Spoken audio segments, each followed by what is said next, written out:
প্রতিটি বাবা মাকে অনুরোধ করে বলবো, আপনাদের ছোট ছোট সোনামণিদেরকে একটু সাবধানে রাখবেন। পরিবেশটা একেবারে দূষিত। জ্বর, ঠান্ডা, ডেঙ্গু, বিভিন্ন ধরনের অসুখে ছড়াছড়ি। আপনি তো জানেন বাজারের দ্রব্যমূল্য পরিস্থিতি কী অবস্থা। একটা ডাব, একটা কমলা, একটা মালটা ঊর্ধ্বগতি দাম। মধ্যবিত্ত লোক এগুলো ক্রয় করে খাওয়ানোর মতো সামর্থ্য খুব কমই। তাই প্রতিটি বাবা মাকে অনুরোধ করব সবাই একটু সচেতন হওয়ার জন্য। একটু সচেতন হলে আপনার বাচ্চা সুস্থ থাকবে, সবল থাকবে। আল্লাহ তাআলার প্রতি ভরসা রাখুন। প্রতিদিন ফজরের পর, প্রতিদিন 5 ওয়াক্ত নামাজের পর ছোট্ট ছোট্ট 3-4টা সূরা আছে।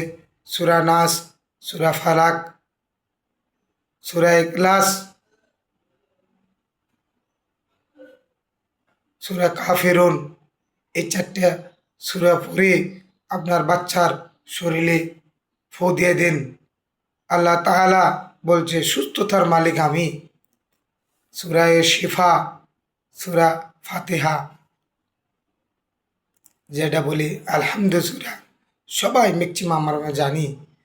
এই সূরাগুলো পড়ে পড়ে ছোট ছোট বাচ্চাদেরকে আপনি শরীরে ফু দিয়ে দেন। আল্লাহ তাআলা সুস্থ করার মালিক।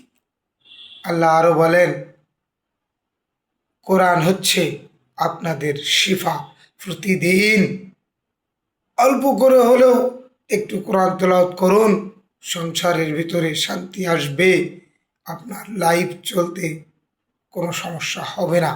আল্লাহ তাআলা আরও বলেন, শিফা, সুস্থতা আমার কাছে যদি কোনো ব্যক্তি কোনো কিছু চায়, সে যেন সুস্থতা চায়। সুস্থতা আল্লাহর অশেষ একটা নিয়ামত, যা বলে কয়ে শেষ করা যাবে না।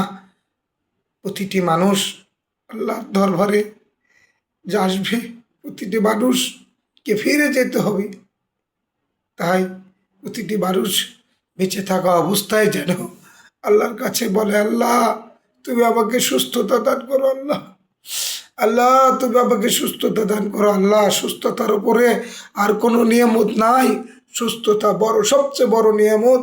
আল্লাহ তাআলা আরও বলেন, প্রতিটি মানুষকে আমি সুস্থতা অসুস্থতা দিয়ে পরীক্ষা করি। বান্দা তুমি আমার, ফিরে আসো। তুমি আমার, তুমি আমার, তুমি আমার, ফিরে আসো। আমরা আল্লাহ তাআলার হুকুম, আল্লাহ তাআলার আদেশ মানি না। নিজের অর্থের জন্য, নিজের লোভ লালসার জন্য ছড়িয়ে পড়ে যাই মাঠে।